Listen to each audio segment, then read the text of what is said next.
So your non-Jewish friend asks you, can you explain what Hanukkah is about? Okay, well, there's Judah Maccabee, fought a war against the Greeks, Romans. Anyway, there's a little bit of oil. It lasted for 8 days, and it was a miracle. And so we have 8 candles on the menorah, and we eat potato pancakes fried in oil. That's the oil part. Dreidel. I had a little dreidel. I made it out of clay. Yeah, it's very difficult to explain, certainly to sum it up in one sentence, but that is very understandable because there are at least 2 different Hanukkah stories, and the 2 don't necessarily mesh well together. They don't fit together. But there's something really cool about the fact that there are different Hanukkahs. It highlights the fact that our Jewish people has been through hundreds and hundreds of years of history of living in all different types of cultures, and what works in one time and place is not necessarily going to work for another. So we adapt. Hanukkah is a great example of our ability to adapt and why Judaism has survived for so many years. We've always taken our core Jewish values that are unchanging, and we have adapted them to different times and different circumstances. So let's look at how your Hanukkah may not be the same as your great-great-great-great-grandparents' Hanukkah. Everything here is open for discussion.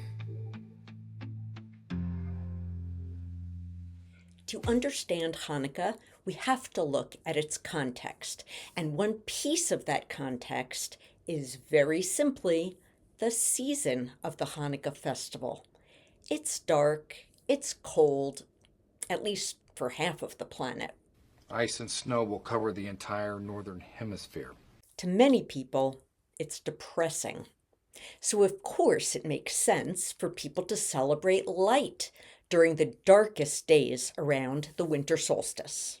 That's what Jews do, that's what Christians do, that's what anyone in the Northern Hemisphere is going to be thirsting for. But what is the source of this light that we are needing? Where are we looking for hope? And therein lies the difference between the 2 Hanukkahs. First, there were the Hasmoneans, or the Maccabees, and we read about them in the books of the Maccabees. Now, don't go looking in a Jewish Bible. You gotta look in the Apocrypha. You have to look in a Roman Catholic Bible to find the tale. The book of First Maccabees was written about the same time as the events that it recounts. The book details the military revolts of the Jews of Judea against the harsh laws of Antiochus IV Epiphanes. Antiochus ruled the area around Jerusalem and Judea as part of a greater Greek empire around the middle of the 2nd century BCE. The story is primarily told through the eyes of one family, called the Maccabees or the Hasmoneans. The family's father is a prominent priest, Jewish priest, named Mattathias. He has 5 sons, the most well-known of them being Judah Maccabee. The father, Mattathias, is both mournful and outraged by how Jewish life and practice and traditional worship of God, Adonai, is basically going to hell in a handbasket. Dad, you've got to get in there. Everything is going to hell. The external threat, Mattathias and his sons see Antiochus handing down increasingly brutal laws against Jewish learning, against Jewish worship in the Jerusalem temple, the temple that Antiochus had completely defiled and looted for its silver and gold. But Mattathias also sees Jewish tradition being eaten away from the inside. A number of Jews are willingly turning away from their own religious and cultural practices to take on Greek culture and practices. Mattathias finally takes it upon himself, with the aid of his sons and anyone who's willing to turn things around through warfare, to save Jewish tradition as it had existed previously during the time of the Second Temple. Inspired by their devotion to God, this small ragtag group of armed warriors fight a guerrilla war on two fronts. One, the revolt against Antiochus's army, and two, the civil war against their fellow Jews who are choosing to leave behind their Jewish practices. Mattathias and his family are fighting a religious battle to preserve their traditions in a world rapidly changing around them. Are they fighting for freedom? Yes and no. Could go either way.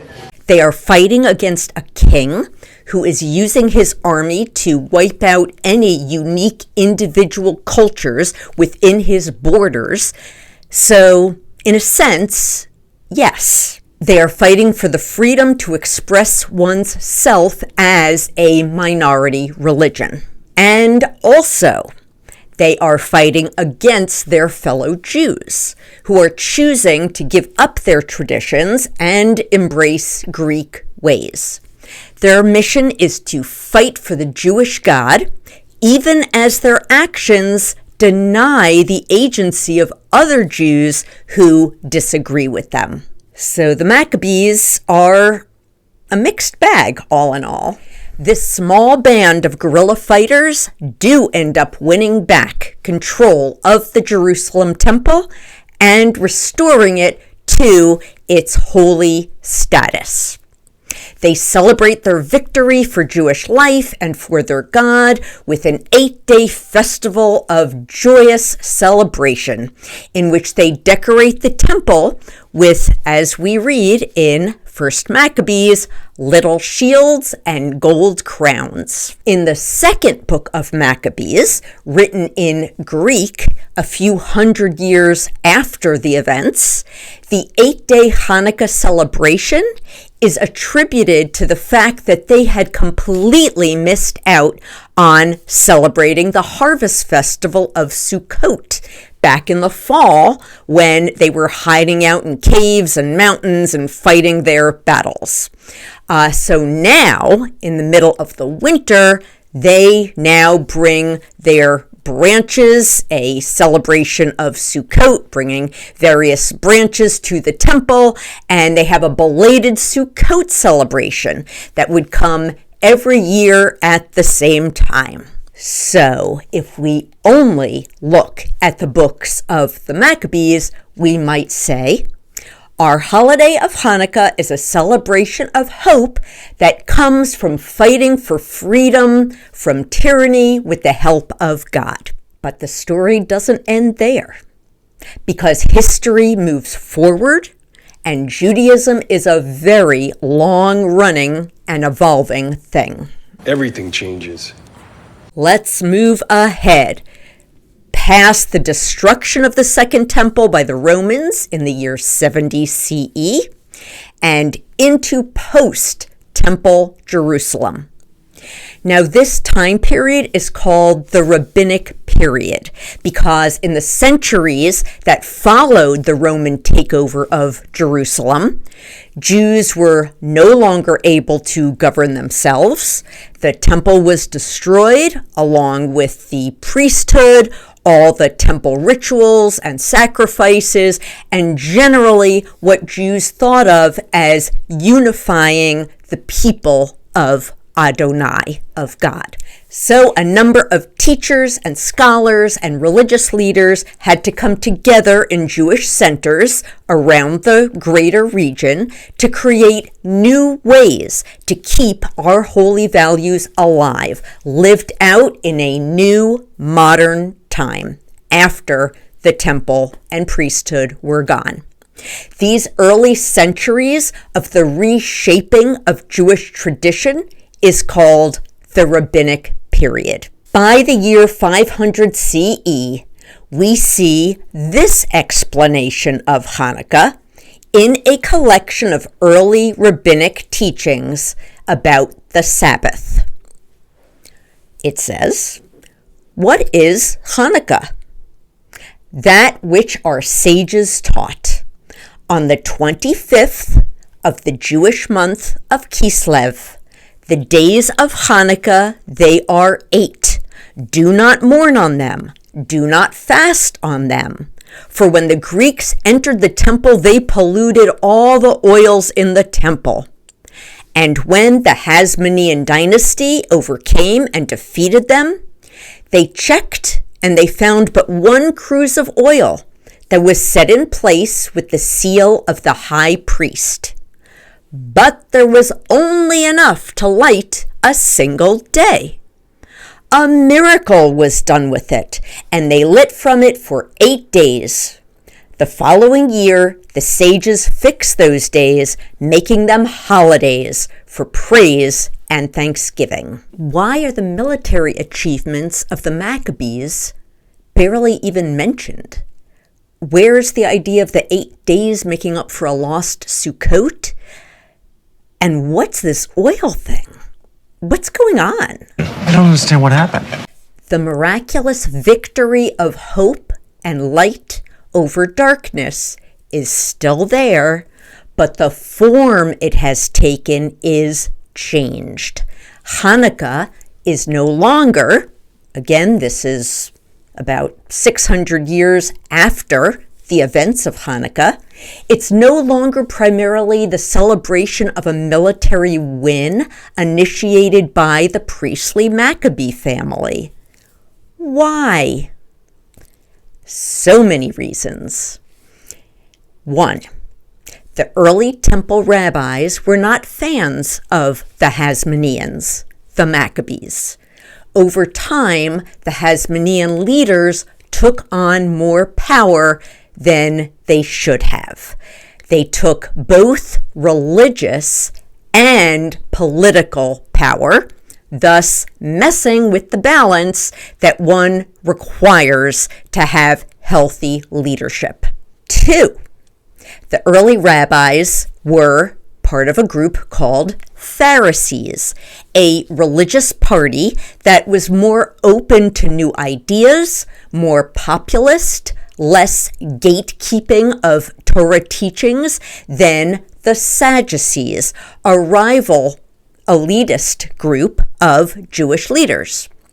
So the leader, who was of the Hasmonean line, of the Maccabee line, not only took religious and political power, but also was siding with the wealthy Sadducee party against the teachings and leadership of the early rabbis, not exactly endearing himself to our tradition's early religious leaders.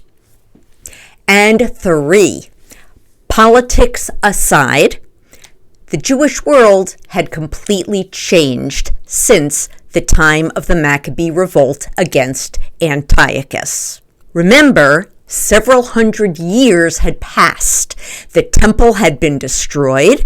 Jerusalem had been destroyed. The Romans had taken over the Jewish area, known as Judea, and renamed it Palestina, so as to remove the idea of Jewish ownership of a land that had been Jewish for many centuries. There was now no chance that Jews could form a military operation against any government oppressing them. What hopefulness would it bring to a Jewish people living in the year 400 CE to celebrate a military victory? None. That opportunity had been lost to them for generations.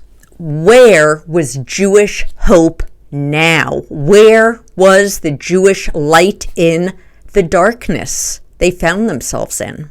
Because of the early rabbis' disdain for the Maccabees, for political reasons, and because the people needed hope to come from a different source, one more suited for their time and place, with their homeland having been forcibly removed from them, the celebration of victory and hope continued on with a slightly new story. That God can perform miracles, seemingly out of thin air. This story from the Talmudic rabbis teaches, if we do the right thing, if we live righteous Jewish lives, miracles can happen.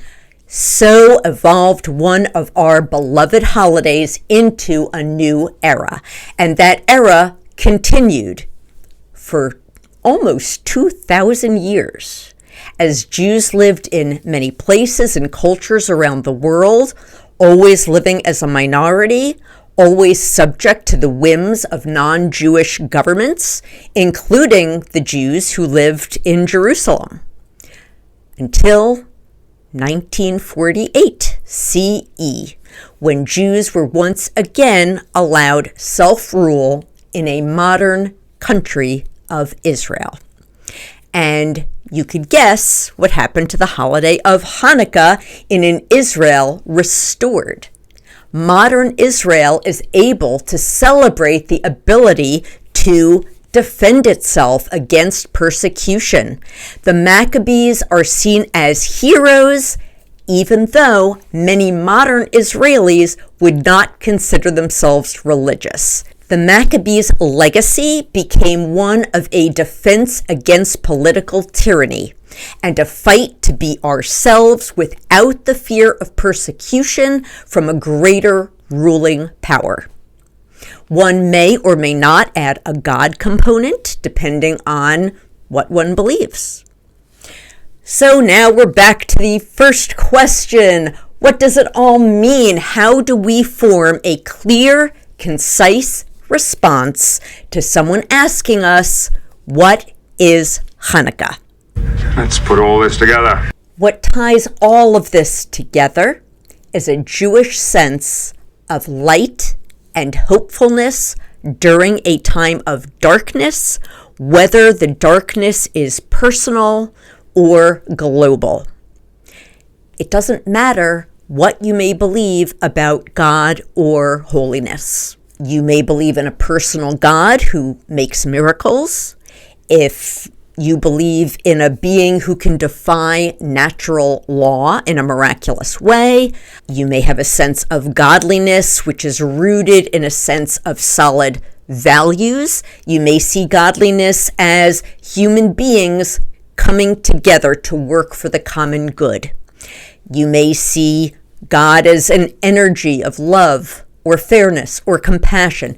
It doesn't matter. Hanukkah can work for you. Hanukkah is a celebration of light in dark times. The light may shine from a transcendent God. It may shine from the belief that people can come together to make our world a better, more compassionate place. Light may shine from a faith that ultimately good will win, or from a dedication to pursuing justice and respect for all human beings and for all creatures on earth. Miracles can translate to the wonder of a small group of people coming together to make the world better. Fighting for freedom can mean the dedication to enabling every human being to be their best unique self in the world. Lights, miracles, freedom. This is what Hanukkah is about. How do you see these themes in your life? A message to take from Hanukkah is from the shamash candle on the Hanukkah menorah. It is used to share its light with all the other candles. And as we can draw from the different Hanukkah stories over time, is that each of us is to be the shamash, be the one who brings your unique gifts, your unique light, and shares it with others to make our world better. This is Hanukkah. Everything here is open for discussion.